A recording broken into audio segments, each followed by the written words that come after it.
It doesn't seem like it came out very long ago. It was 2009, early 2009. That's not that long ago. That's 4 years. That's, you know, practically yesterday as these things go. What I'm running into now are people who tell me, who are to all intents and purposes adults, who tell me that it was a favourite film when they were a child. Which actually makes me, you do the numbers, you know, I guess, you're 17 now, you were 13, 12, okay, that works. It just makes me feel weird. And the knowledge that we're going to be getting more of that coming up is really strange. It was my grandfather's favorite movie. We're also getting that. I mean, I'm seeing more and more of when it came out.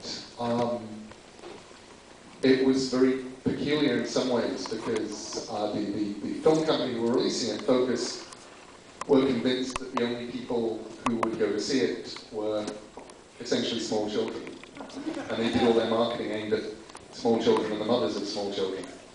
And Laika, who were smarter than that,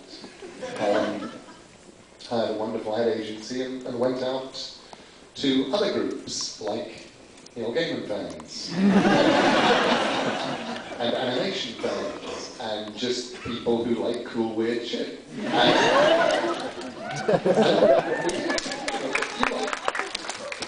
Which is, I think, one reason why it was definitely more than twice what the industry estimates were in its first weekend.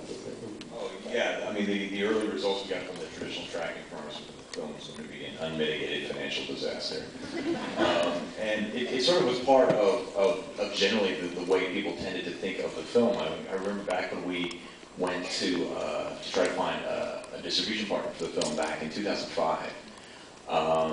We visited virtually every Hollywood studio, and they all slammed their doors in our face. And the idea was that, well, yeah, okay, we had this, at the time, everyone was making these little CG yuck fests with little fuzzy woodland creatures spouting pop culture gags and all that sort of thing. And then, here we come with our, weird, creaky, anachronistic horror film. And it was somebody called it a Roman Polanski art film for kids. About right. Oddly enough, people weren't interested.